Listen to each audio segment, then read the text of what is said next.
guys! Welcome back to my channel. Iba talaga ang pa-bonus ang reviews ko sa Team Creamline. Nakala natin friends lang ang pupuntahan nila. Hindi pa pala.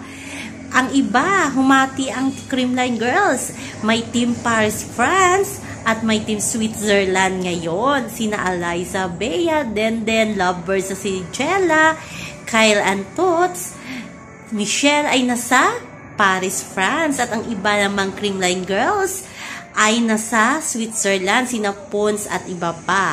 O diba, iba talaga ang Team Creamline. Ang saya-saya nila. Akala natin uuwi na at makasuporta kay Gia Morado.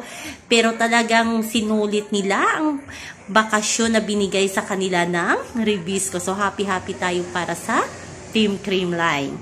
So yan lang po guys ang ating update sa ngayon hanggang sa muli. Bye-bye. Always remember, wag po tayo magpaka-stress. Please like, share, and subscribe my channel para ma-update kayo sa mga bago kong upload. Bye-bye.